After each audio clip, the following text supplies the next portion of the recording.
بسم اللہ الرحمن الرحیم۔ میں ہوں مفتی عمران۔ آپ حضرات کے ساتھ جو آج میں بات شیئر کرنا چاہ رہا ہوں وہ انتہائی اہم بات ہے میرے بھائیوں۔ اس بات پر اگر ہم اور آپ عمل کریں گے تو اس میں ہم اور آپ کی دنیا اور آخرت کا فائدہ ہے میرے بھائی۔ آج کل قرآن مجید کی جو ہے بے حرمتی ہر جگہ سننے میں آ رہی ہے، وہ تو ہے ہی، لیکن ہم اور آپ سوچیں کہ ہمارے گھروں میں قرآن مجید ہم نے کیا حصہ دے رکھے ہیں۔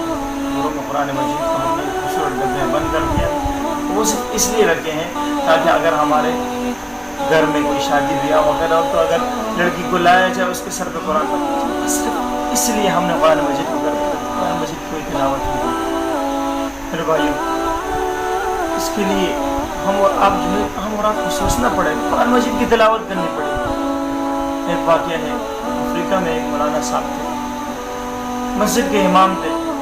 جب بھی رمضان مبارک کا مہینہ آتا تو وہاں کے مقتدی جو ہے وہ ہر ایک چاہتا ہے کہ امام صاحب میرے گھر آ جائے، رات کو افطاری کے لیے میرے گھر آ جائے، میرے گھر آ جائے، ہر ایک کی خواہش ہے۔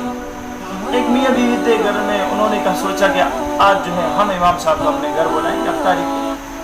گھر بلایا گیا، امام صاحب آئے، افطاری کی۔ افطاری کرنے کے بعد امام صاحب وہ گھر والا آدمی ساتھ چلے گئے نماز پڑھنے کے لیے۔ عورت آئی اس جگہ کی صفائی کرنے کے لیے جہاں امام صاحب نے افطاری کی۔ صفائی کرنے کے بعد اس کو خیال آیا کہ میں نے تو یہاں پر کچھ پیسے رکھے ہوئے، وہ پیسے کہاں گئے؟ اب شوہر آئے گھر، اس سے کہا کہ بھی ہمارے گھر میں نے کچھ پیسے رکھے ہوئے تھے اور میرے گھر میں ایک میں ہوں اور ایک آپ، ایک ہماری یہ چھوٹا بچہ جو جھولے میں پڑا ہوا ہے، یعنی 2 سال 1.5 سال کا بچہ ہے۔ کہا یہ تو پیسے اٹھا نہیں سکتے، یا تو پیسے آپ نے اٹھائے یا میں نے اٹھائے، اور ہمارے علاوہ جو تیسرا آدمی اس گھر میں آیا ہے وہ ہے امام صاحب، تو نہ آپ نے اٹھائے نہ میں نے اٹھائے، تو یہ امام صاحب نے پیسے اٹھائے۔ اب آدمی پریشان، بھی ہم نے امام صاحب پر اتنا اعتبار کیا، ہم اپنے گھر لائے اور امام صاحب نے پیسے اٹھا دیے۔ اسی پریشانی کے عالم میں اس نے سوچا کہ میں مسجد ہی نہیں جاؤں گا، میں نماز نہیں پڑھوں گا، اور اگر مسجد چلا بھی جاتا غلطی سے تو امام صاحب سے کہتا رہتا، امام صاحب سے کرتے کرتے پورا سال گزر گیا۔ نیا سال آیا، رمضان مبارک مہینہ پھر سے آ گیا، پھر سے ہر ایک جو ہے امام صاحب کو اپنے گھر لے جانے لگا افطاری کے لیے۔ اتنے میں ان کو بھی خیال آیا پچھلی دفعہ امام صاحب کو ہم لائے تھے، اس دفعہ پھر لے آئے، ہو سکتا ہے پچھلی دفعہ امام صاحب کی مجبوری انہوں نے پیسے اٹھا لیے، کوئی مسئلہ نہیں، ہم لے آتے۔ شوہر گئے امام صاحب کے پاس اور کہا کہ بھی آپ آ جائیں ہمارے گھر میں افطاری۔ امام صاحب گھر آئے، گھر میں گلہ کیا اس اپنے مقتدی سے کہ بھئی پچھلے رمضان میں آپ نے مجھے بلایا، اس کے بعد سے آپ آج تک مجھے ملے بھی نہیں، نہ میرے پاس آئے، تو کیا مسئلہ ہے، کوئی وجہ ہے، مجھ سے کوئی پریشانی ہے، مجھے بتلا دو۔ تو بلاخر اس شخص نے بتلایا کہ اس طرح ہمارے گھر میں پیسے تھے اور وہ پیسے چلے گئے، تو ہمیں معلوم ہوا کہ یہ پیسے آپ ہی نے اٹھائے، آپ کے علاوہ کسی اور نہیں۔ امام صاحب زاروں قطار رونے لگے، اتنا روئے کہ سامنے میزبان پریشان ہو گیا اور کہا کہ میں پریشان اس بات پہ ہوں، میں رو اس بات پہ رہا ہوں کہ پورا سال گزر گیا کہ آپ نے اپنے گھر میں قرآن مجید کو ہاتھ نہیں لگایا، گھر میں قرآن مجید کو کیا آپ نے ہاتھ نہیں لگایا۔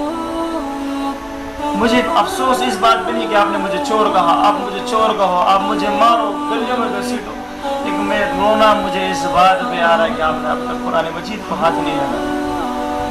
کہا کہ آپ کے گھر میں جو سامنے قرآن پڑھا اٹھا کے لاؤ، قرآن اٹھا رہا ہے تو اس کی کھولا، اس کے اندر پیسے۔ کہا جب میں جانے لگا تو میں نے دیکھا یہاں پیسے پڑے ہوئے ہیں اور ہو سکتا ہے یہ پیسے ہوا سے اڑ کے باہر چلے جائے، اس لیے میں نے حفاظت کے بندے نظر وہ اٹھا کر اس کو قرآن مجید میں رکھ دیا۔ میں نے کہا یہ قرآن مجید کی تلاوت کرتے ہوں گے، اس کو اٹھائیں گے، پیسے اٹھا لیں گے۔ میرے بھائی کتنی افسوس کی بات ہے، کتنی افسوس کی بات ہے۔ امام صاحب پر انہوں نے جو ہے بدگمانی کر لی، لیکن یہ نہیں سوچا کہ بھئی ہم نے اب تو قرآن مجید کو ہاتھ نہیں لگایا۔ میرے بھائی یہ ہم اور آپ اس بات سے اندازہ لگا رہے ہیں کہ ہندو اپنا گھر بناتا ہے تو اس میں اپنے لیے جو ہے وہ پوجا کی جگہ، عبادت گاہ اپنے لیے بنا لیتا ہے، وہاں پر خاص ہوتا ہے کہ یہاں بچے نہیں آئیں گے یا چپل نہیں پہنیں گے۔ پھر آج ہم اپنے کروڑوں کے گھر بنا دیں کہ ہم نے اس کے اندر ایک چھوٹی سی جگہ، ایک کمرہ اس طرح بنائے، یہ ہماری مسجد ہے، اس میں ہم نماز پڑھیں گے، اس میں ہم قرآن مجید کی تلاوت کریں گے، اس میں ہم چلیں گے۔ ہمارے گھروں میں یہ چیز نہیں ہے، قرآن مجید کی تلاوت عام نہیں ہے، ہمارے بچوں میں گھر میں قرآن مجید کی تلاوت نہیں ہے۔